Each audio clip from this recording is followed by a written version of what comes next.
Muy buenas. Hoy, en el nuevo vídeo de electroacústica, empezaremos viendo dos elementos de nuestra cadena de sonido, el dominio acústico y el dominio eléctrico.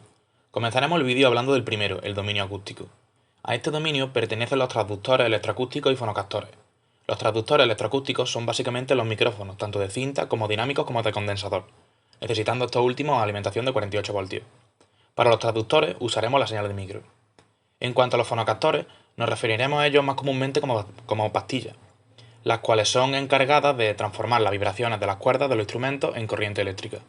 En el caso de los fonocastores hablamos de señal de instrumento.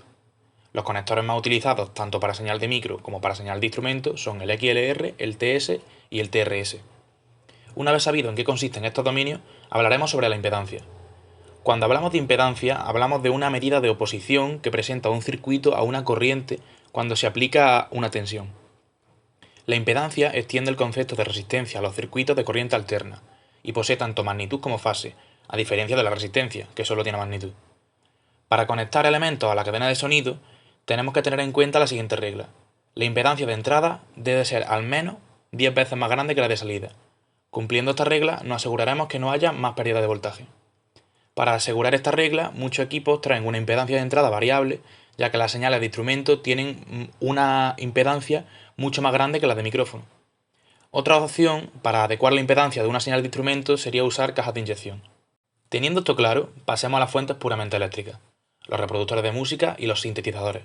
Los sintes sacan una señal de línea más alta que la convencional, por lo que es recomendable usar una caja de inyección estéreo de la que saldría señal de micrófono. En cuanto a los reproductores de música, la señal que sale es de línea. Ok, ya tenemos claro lo que son los dominios y las fuentes eléctricas. Ahora pasemos con los preamplificadores. Su función en la cadena de sonido es clara: aumentar la señal que les llega para que la mesa de mezcla pueda trabajar sin problema, aumentando así su voltaje. A este valor deseado para operar la mesa digital lo llamamos voltaje nominal. Ya que estamos hablando de mesas, vamos a pasar con el siguiente elemento, que son las mesas de mezcla. Estos dispositivos nos permiten crear la mezcla que posteriormente mandaremos a los altavoces. Además, podemos conectar numerosos dispositivos a la mesa de mezcla, tales como compresores, puertas de ruido, ecualizadores, etc.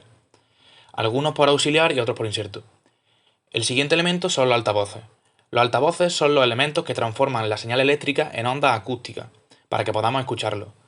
Cabe destacar una diferencia, y es que para los monitores normalmente usaremos las salidas auxiliares, mientras que para la PEA usaremos las salidas main L y main R. En ambos casos la señal saldrá por línea.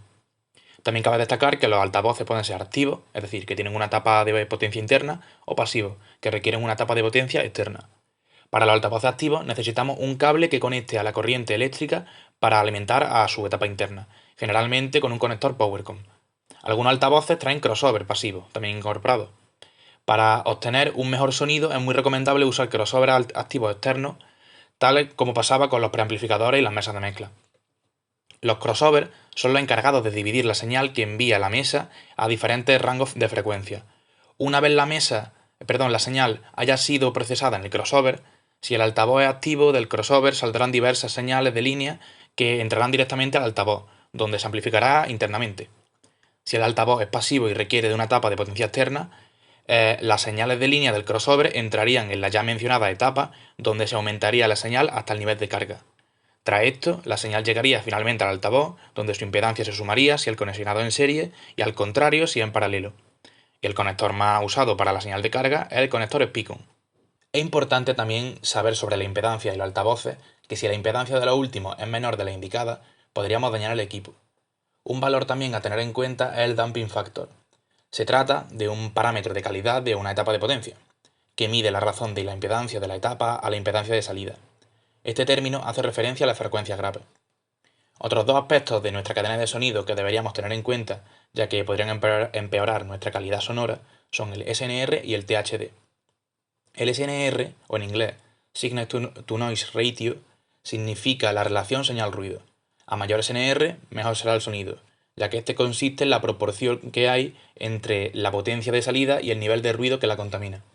Mientras el THD, que significa Total Harmonic Distortion, hace referencia a la cantidad de armónicos que han incorporado un equipo de la cadena de sonido a la salida y que no se encontraban en la señal original de la entrada. Por último, veremos que estos dos aspectos requieren de corriente eléctrica para poder funcionar. La corriente eléctrica es el flujo de carga eléctrica o movimiento de electrones que recorre un material. Existen dos tipos de corriente eléctrica, la corriente continua y la corriente alterna. Entendemos por corriente continua la carga eléctrica entre dos puntos que no cambia de sentido con el tiempo y es siempre en la misma dirección. En la alterna, la magnitud y el sentido de la corriente eléctrica varían cíclicamente. Esta última será la que usemos para alimentar nuestro equipo de sonido. El primer paso para la alimentación sería la llegada a la cometida, la cual es el punto de acceso a la red eléctrica que te proporciona la empresa suministradora de energía. A la cometida, la corriente llega trifásica, es decir, tiene tres fases: fase, neutro y tierra. Y los valores de estas fases son fase y fase 380-400 voltios, fase neutro 230 voltios, fase tierra 230 voltios y neutro tierra 0 voltios. Los conectores usados en la cometida son el Z trifásico, el conector Bornes y el Camlock.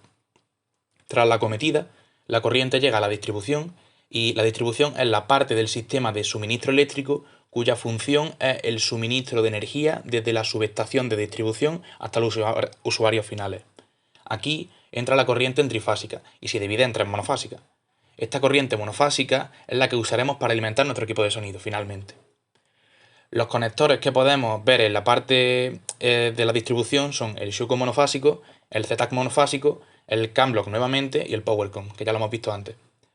En la corriente monofásica tenemos un neutro, una tierra y una sola fase, y sus valores son fase neutro 230 voltios, fase tierra 230 voltios y neutro tierra 0 voltios. Y con esto acabaríamos el vídeo de hoy sobre la relación entre la electricidad y el sonido. Hasta otra.